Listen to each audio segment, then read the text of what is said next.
Hello everyone, আমি সমাপ্তি ঘোষ। আজকে আমরা ক্লাস 9-এর সেকেন্ড চ্যাপ্টার জীবন সংগঠনের স্তর অর্থাৎ লেভেল অফ অর্গানাইজেশন অফ লাইফের সেকেন্ড পার্ট নিয়ে কথা বলবো। আগের দিন আমরা পড়েছিলাম যে জীবনের অণু দুটো জৈব যৌগ এবং অজৈব যৌগ নিয়ে গঠিত হয়। আগের দিন আমরা অজৈব যৌগ নিয়ে বলেছিলাম কি কি ছিল সেখানে, অর্থাৎ ইনঅর্গানিক কম্পাউন্ড কি কি ছিল, জল, অ্যাসিড, ক্ষার, সল্ট অর্থাৎ খনিজ লবণ এবং ছিল এবং গ্যাসেস। আজকে আমরা কথা বলবো অর্গানিক মলিকুল অর্থাৎ জৈব যৌগ। এই জৈব যৌগকে দুই ভাগে ভাগ করা হয়েছে, একটা হচ্ছে মাইক্রো মলিকুলস আর একটা হচ্ছে ম্যাক্রো মলিকুল। আজকে আমরা মাইক্রো মলিকুলস নিয়ে কথা বলবো। আর এই মাইক্রো মলিকুলসের আন্ডারে আমরা কি কি পাচ্ছি? আমরা পাচ্ছি সরল শর্করা অর্থাৎ simple sugar, amino acid, fatty acid এবং হচ্ছে নিউক্লিওটাইড। তো চলো দেখি সিম্পল সুগার অর্থাৎ সরল শর্করায় কি বলেছে। সরল শর্করা আমরা কোত্থেকে পাচ্ছি? আমরা কমপ্লেক্স সুগার অর্থাৎ জটিল শর্করা থেকে আমরা সরল শর্করা পেয়ে থাকি। এই সরল শর্করা যদি একটা উদাহরণ দেওয়া হয়, খুব সিম্পল হচ্ছে গ্লুকোজ। এটার সংকেত C6H12O6। এর অনুপাত কি কি অনুপাতে থাকে? কার্বন, হাইড্রোজেন এবং অক্সিজেন অর্থাৎ 1:2:1 অনুপাতে এরা থাকে। এরপর হচ্ছে এরা কি কাজ করে? একটা হচ্ছে শক্তি উৎপাদন করে। শক্তি উৎপাদন হচ্ছে যে এ কি করে, যে এ জারিত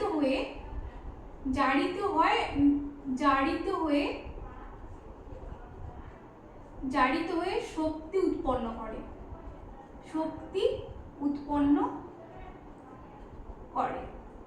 এবার গ্লাইকোজেন কি? গ্লাইকোজেন, গ্লুকোজ যখন স্টোরেজ কন্ডিশনে থাকে, যখন সঞ্চিত অবস্থায় থাকে, প্রাণীদের ক্ষেত্রে এটাকে বলা হয় সেই গ্লাইকোজেন এবং উদ্ভিদের ক্ষেত্রে এটাকে বলা হয় স্টার্চ বলা হয়ে থাকে। তো এই গ্লাইকোজেন আমাদের শরীরে যকৃৎ এবং পেশিতে সঞ্চিত অবস্থায় থাকে।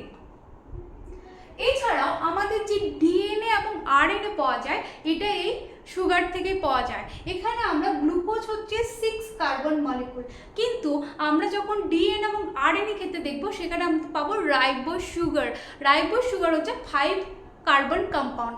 অর্থাৎ ডিএনএ এবং আরএনএ গঠনে আমরা এই সুগারের ভূমিকা দেখতে পাই। তো ডিএনএ হচ্ছে deoxyribonucleic acid, deoxyribose. আর আরএনএ ক্ষেত্রে হচ্ছে রাইবোজ। এই ডিঅক্সিরাইবোজ বা রাইবোজ দুটোই হচ্ছে 5 কার্বন মলিকুল। তাহলে এখানে আমরা দেখতে পেলাম যে সিম্পল সুগার কি হয়, এখানে কি কি সংকেত দেখলাম, কি কি অনুপাতে থাকে সেটা দেখলাম। সাধারণত কি কি অনুপাতে থাকে, কি কি কাজ করে দেখলাম, যে এটা গ্লুকোজ জারিত হয়ে শক্তি উৎপন্ন করে এবং গ্লাইকোজেন যেটা সঞ্চিত রূপে আমাদের যকৃৎ এবং পেশিতে দেখতে পাওয়া যায়। এছাড়া ডিএনএ এবং আরএনএ গঠনে এই আমরা সুগারের ভূমিকা আছে। এখানে হচ্ছে 5 কার্বন মলিকুল রাইবোজ সুগারের কথা বলা হয়েছে। এরপর নেক্সট আমরা দেখবো অ্যামাইনো অ্যাসিড। দেখবো যে অ্যামাইনো অ্যাসিড হচ্ছে প্রোটিনের গঠনগত এবং কার্যগত একক হচ্ছে অ্যামাইনো অ্যাসিড।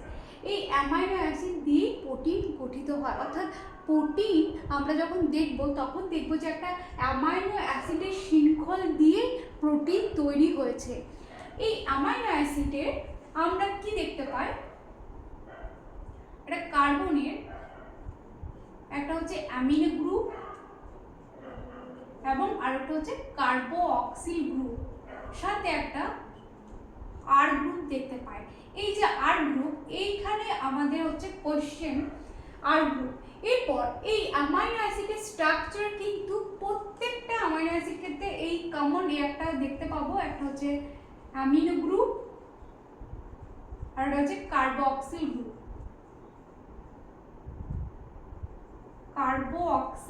গ্রুপ। এটা সবার ক্ষেত্রে আমরা দেখতে পাবো। আর এই যে এই আর প্রত্যেকটা অ্যামাইনো অ্যাসিডের ক্ষেত্রে ডিফারেন্ট হবে। এই জন্য আমাদের যে 21টা অ্যামাইনো অ্যাসিড পাওয়া যায় তার মধ্যে আর গুলো প্রত্যেকটা ডিফারেন্ট। ঠিক আছে, তারপর বাকি যে structure amino group, carboxyl group আমরা দেখতে পাবো। আমাদের দেহে 21 ধরনের অ্যামাইনো অ্যাসিড আমরা দেখতে পাই, 21 ধরনের অ্যামাইনো অ্যাসিড আমরা দেখতে পাই। তার মধ্যে 20টা আমাদের প্রোটিন সিনথেসিসের জন্য কাজে লাগে, এই 20টা। এই 20টার মধ্যে আবার যেগুলো আমাদের শরীর তৈরি করতে পারে তাদেরকে বলা হয় নন ইসেনশিয়াল অ্যামাইনো অ্যাসিড, যেগুলো আমাদের শরীর তৈরি করতে পারে। নন ইসেনশিয়াল, নন ইসেনশিয়াল কোনগুলো? যেগুলো আমাদের শরীর তৈরি করতে পারে,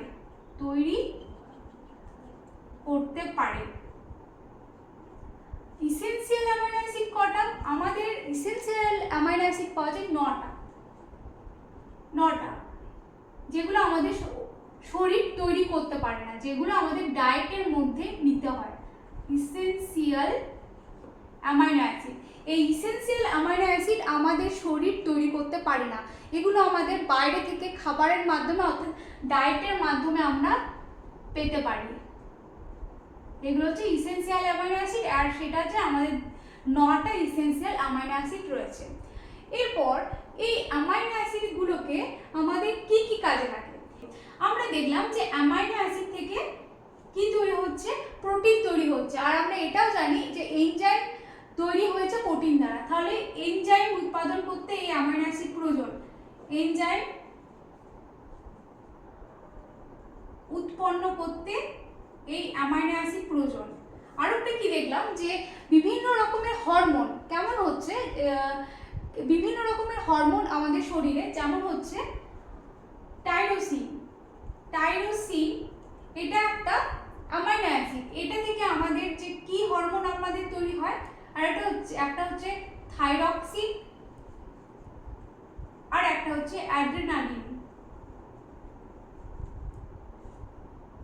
এই দুটো আমরা হরমোন দেখতে পাই। তাছাড়াও ট্রিপ্টোফ্যান, এটাও একটা অ্যামাইনো অ্যাসিড। এখান থেকে কি তৈরি হয়? ট্রিপ্টোফ্যান থেকে আমাদের তৈরি হয় নিকোটিনামাইড, যেটা ভিটামিন B3 কমপ্লেক্সকে তৈরি করে। এছাড়াও আমরা উদ্ভিদের ক্ষেত্রে ট্রিপ্টোফ্যান থেকে তৈরি হয় অক্সিন প্ল্যান্ট হরমোন। এটা গেল অ্যামাইনো অ্যাসিডের কি কি আমাদের কাজে লাগে, কি কি তার কাজ, কি তার গঠন, কটা আমরা অ্যামাইনো অ্যাসিড আমাদের রয়েছে, কোনটা নন ইসেনশিয়াল আর কোনটা ইসেনশিয়াল। এবার দেখবো যে ফ্যাটি অ্যাসিড হচ্ছে হাইড্রোকার্বন একটা চেইন। তাহলে হচ্ছে ফ্যাটি অ্যাসিড হচ্ছে হাইড্রোকার্বন চেইন। কেমন হচ্ছে যে অ্যাসিড যখন আছে তাহলে COH তো থাকবে, তাহলে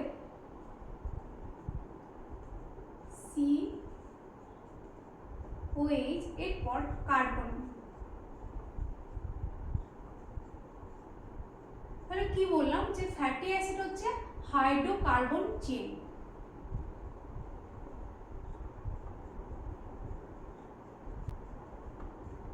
কার্বনের চৌর্যতা 4, সেই জন্য আমাদের সেটা পূরণ করে দিতে হচ্ছে। তাহলে এটা হচ্ছে একটা ফ্যাটি অ্যাসিড। তাহলে ফ্যাটি অ্যাসিড হচ্ছে হাইড্রোকার্বন চেইন। আর আমি এখানে যে ফ্যাটি অ্যাসিডটা, এটার বন্ডের ওপর ভিত্তি করে ফ্যাটি অ্যাসিডকে দুই ভাগে ভাগ করা হয়। একটা হচ্ছে saturated fatty acid,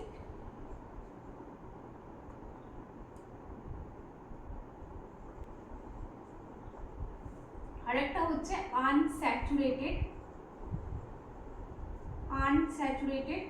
fatty acid. এরপর স্যাচুরেটেড ফ্যাটি অ্যাসিড, এখানে আমরা যে ছবিটা এঁকেছি সেটা হচ্ছে, এখানে আমরা যেটা করে দিয়েছি সেটা হচ্ছে স্যাচুরেটেড ফ্যাটি অ্যাসিড। তাহলে এটা হচ্ছে স্যাচুরেটেড ফ্যাটি অ্যাসিড। এখানে দেখো এই কার্বন, এখানে যদি একটা ডাবল বন্ড দিয়ে দিই, একটা ডাবল বন্ড কার্বন মলিকিউলের সাথে হয়ে যায়, তাহলে এটা হয়ে যাবে তখন আনস্যাচুরেটেড ফ্যাটি অ্যাসিড।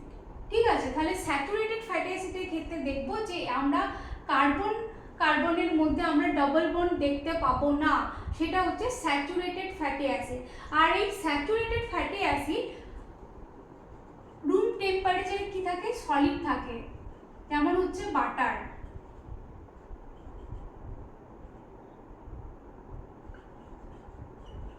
কিন্তু আনস্যাচুরেটেড ফ্যাটি অ্যাসিড দেখছি যখন কার্বন এবং কার্বন মলিকুলের মধ্যে আমরা যদি ডাবল বন্ড দেখতে পাই, এক বা একের অধিক, তখন আমরা তাকে আনস্যাচুরেটেড ফ্যাটি অ্যাসিড বলি। এটা রুম টেম্পারেচারে থাকে, লিকুইড অর্থাৎ তরল, এবং এদের গলনাঙ্ক হচ্ছে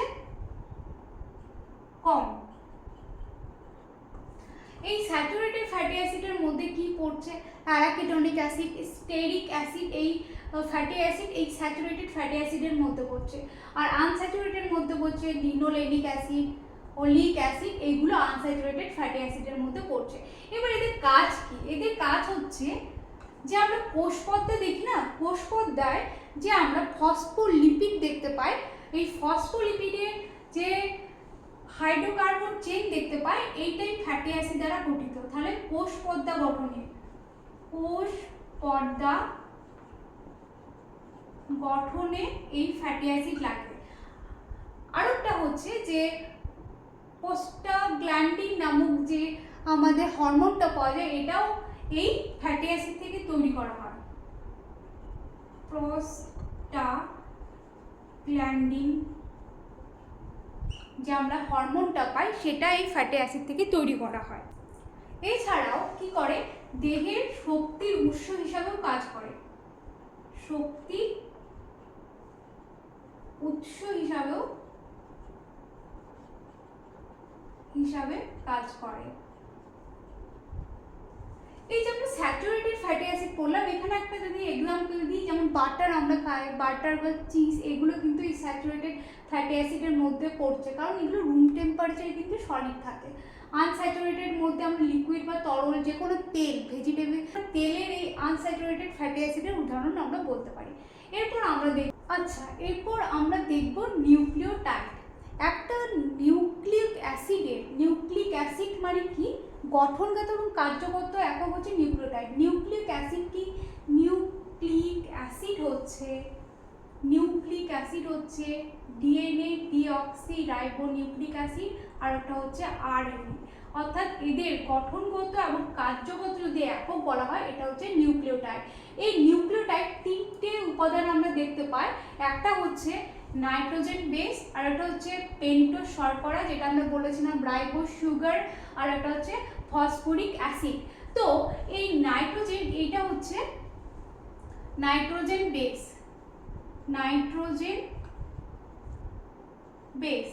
আর এটা হচ্ছে পেন্টোজ সুগার, আর এটা হচ্ছে ফসফরিক অ্যাসিড, ফসফেট। এটা হচ্ছে এই যে এখানে পেন্টোজ সুগার এবং নাইট্রোজেন বেস যুক্ত হয়ে কি তৈরি করে, নিউক্লিওসাইড, অর্থাৎ pentose sugar plus nitrogen base যুক্ত হয়ে তৈরি করে নিউক্লিওসাইড। আবার এই নিউক্লিওসাইড আর যদি ফসফেট যুক্ত হয় একসাথে, অর্থাৎ ফসফেট প্লাস এই নিউক্লিওসাইড কি তৈরি করে, নিউক্লিওটাইড। তাহলে আমরা দেখলাম যে এই নিউক্লিওটাইড কি দ্বারা গঠিত হচ্ছে, নাইট্রোজেন বেস, পেন্টোজ সুগার এবং ফসফেট। এখানে পেন্টোজ সুগার আছে ডিঅক্সিরাইবোজ ডিএনএ। কেন, দেখো এখানে 1, 2 এই 2 নম্বর কার্বনে অক্সিজেন এখানে নেই, এজন্য এখানে একে বলা হয় ডিঅক্সিরাইবোজ। তাহলে এটা হচ্ছে ডিএনএ। আর এই যে পুরো এইটার নাম হচ্ছে অ্যাডিনোসিন মোনোফসফেট। এই যেটা এঁকেছি এটার পুরো নাম হচ্ছে অ্যাডিনোসিন মোনোফসফেট। এটাকে কি বলা হয়, AMP। এটা নাইট্রোজেন বেস। এই নাইট্রোজেন বেসকে আমরা দুটো ভাগে ভাগ করা হয়, কি কি জানি, পিউরিন আর এটা হচ্ছে হচ্ছে পাইরিমিডিন। এই পিউরিনকে আবার দুটো আমরা পিউরিন পাই, একটা হচ্ছে অ্যাডিনিন আর এটা হচ্ছে গুয়ানিন।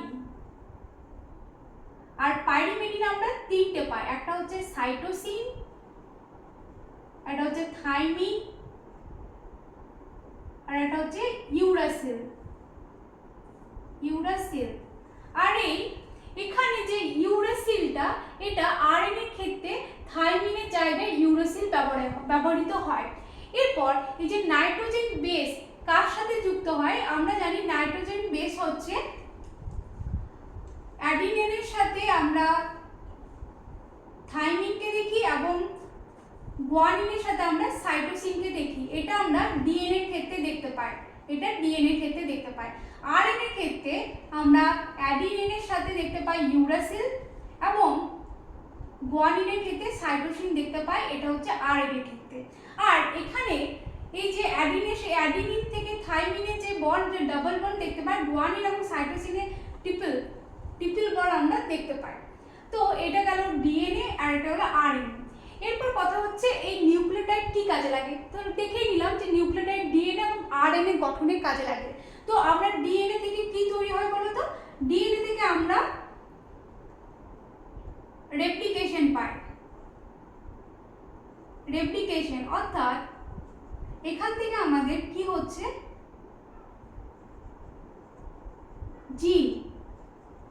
ডিএনএ এর মধ্যে ডিএনএ যে অংশটা কোড করতে পারে তাকে আমরা বলি যে জিন, আমাদের বংশগতির বাহক বলি আমরা, ঠিক আছে।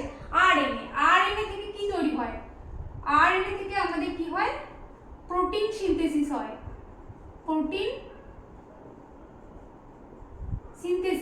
অর্থাৎ ট্রান্সলেশন। তাহলে এটাই ছিল নিউক্লিওটাইডের পুরো কি, তাদের গঠন কি, তাদের কি দ্বারা গঠিত আমরা এটা দেখলাম। আর তাদের কি হচ্ছে ডিএনএ এবং আরএনএ। ডিএনএ যে পয়েন্টটা কোড করে একটা অংশকে সেটাকে বলা হয় জিন, যেটা রেপ্লিকেশন করছে। আরএনএ এর মেইন ফাংশন হচ্ছে প্রোটিন সিনথেসিসে কাজে লাগে, এটা ট্রান্সলেশন। আর এখানে আমরা অ্যাডিনিনের সাথে থাইমিন থাকে না, আরএনএ ক্ষেত্রে ইউরাসিল থাকে, গুয়ানিনের সাথে সাইটোসিন এখানে দেখতে পাই, এটা আরএনএ গেল। ডিএনএ ক্ষেত্রে অ্যাডিনিনের সাথে থাইমিন এবং গুয়ানিনের সাথে আমরা সাইটোসিনকে দেখতে পাই। এটাই ছিল আজকে জীবন সংগঠনের স্তর অর্থাৎ লেভেল অফ অর্গানাইজেশন লাইফের সেকেন্ড লেকচার। আজকে আমরা পড়লাম অর্গানিক কম্পাউন্ডের আমরা মাইক্রো মলিকুল আমরা পড়লাম। আমরা পরের দিন দেখব ম্যাক্রো মলিকুল।